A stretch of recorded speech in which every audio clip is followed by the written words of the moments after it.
Today we're going to be making our 2022 driver lineups. Last year we had 800 of you join our fantasy league to see who could come up with the best team. And clearly a lot of you did much better than us. I think we finished around the 300 range, so we got a lot of work to do here. For reference, last year's winner, Sebastian Ottenheim from Austria, had 4,337 points, which was about 1,000 more than both of us had. So there's a lot of different fantasy leagues out there. We will be creating our own through the official F1 platform, but we're also going to be testing out a new app called Grid Rival.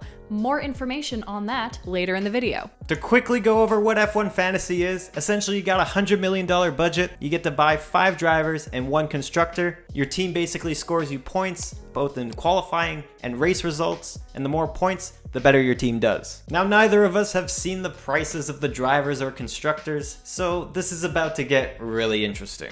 Gonna pass it over to you first, Cass. Let's see what you got in mind for your team. I'm gonna start off with my constructor first because I am putting blind faith into one team. I will be going with Ferrari. I'm sticking with the rumors that they're going to be good. They're not as expensive as everyone else, so it's going to leave a little bit of wiggle room for the rest of my budget. Following with the theme of Ferrari, I am also going to pick Carlos because I just feel like he's a safe bet. He was super consistent last year. I mean, he had the most consecutive points finishes. I feel like that's a shoo-in. So adding him. Next up, I feel like this is no real surprise here. I gotta support my man Danny Rick. He's at 14.5 after a not so fantastic season.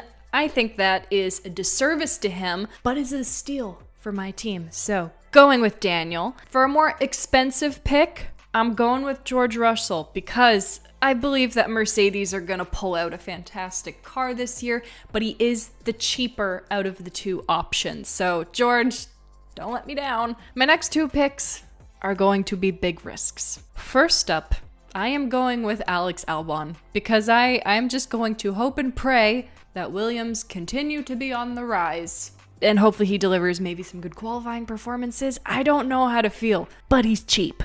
And with that gives me 12 million left to work with. So I'm going with my man, Seb. 4-time world champion. Say what you want about him. I have blind faith. We'll see how that works out for me. And then that leaves me with $500,000 left to spare. Nothing I can do with it, so keep your fingers crossed for me, guys. A few common ideas for what I have for my team, but let's get into mine. So in the effort of not being too similar to Cass, I may make some changes because she did pick a few drivers that I was after. We have no idea what to expect this year, so bringing a lot more variety to my team is probably going to work best. And that's why I'm also jumping on the Ferrari hype train. They finished in P3 last year, which was a nice surprise. They were on an upward trend, and it looks like I'm buying into the Ferrari hype. Looking at the drivers, I'm not sure if I should choose the higher priced drivers right away or save those for last, but I'm going to pick a driver that's usually on my team, and it's Max Verstappen. He's a consistent driver, and it's not sure if they're going to have the best car this season, but I still think even when Max doesn't have the best car, he still consistently scored points. He does come with quite the hefty price tag at $30.5 million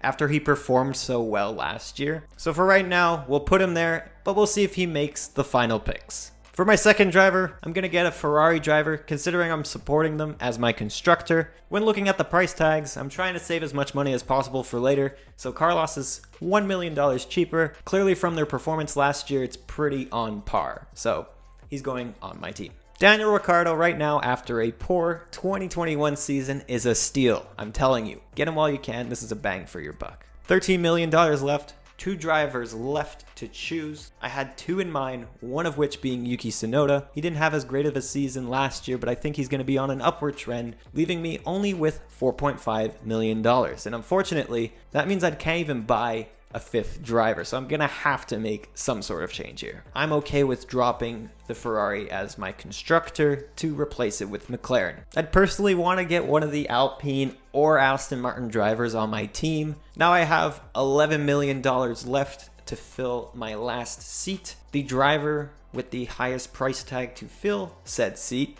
would be our Canadian Lance Stroll. I'm hopeful he can bring me some additional points. And with that, that's all my seats filled. I have $1.5 million left, and in order to spend that, just so I use all of my budget, I'm going to swap out Sainz with Leclerc. That way I still get my Ferrari driver. They were pretty on par like I said, and now I've used up all of my budget. $500,000 left, just like you, Cass. Fair playing grounds from here on out. But we are not done making teams just yet. The team over at Grid Rival reached out to us to create our own CCF1 official league that you guys can join. Grid Rival is a fantasy sports app for the racing obsessed, where you can make fantasy leagues for both F1 and MotoGP. The app is quick and easy to download, it is free to sign up, and an added bonus is when you join our official CCF1 league and compete with us head to head, you also get to join our group chat and talk with us after each race. So it's time for us to pick our team. Did you have any initial thoughts? Hear me out, the Twitch Quartet. So first up, our most expensive driver is George Russell at 25.8. Next up, Lando Norris at 23, Leclerc at 21.6. We gotta get Albano at 9 million. So that leaves us with 20.6 to work with. I say we jump over to the constructors first before picking our final driver. I'm thinking Aston Martin might be our safest bet here. And finally, that gives us 7.4 to work with. Not as many options, but I think I know the perfect man for the job. We are going to go with Nicholas Latifi at 6.2 million because he deserved to be part of the Twitch Quartet. So those are our teams. Which team do you think is gonna perform the best? Is it gonna be Cass's? Will it be mine? Will it be our other team on Grid Rival? Let us know down in the comments and let us know your choices for your fantasy team. Go to the description, the links are there to join. We can't wait to see who comes out on top. If you've enjoyed this video, don't forget to leave it a like, hit that subscribe button as you won't want to miss next week's video, and we will catch you in our next one.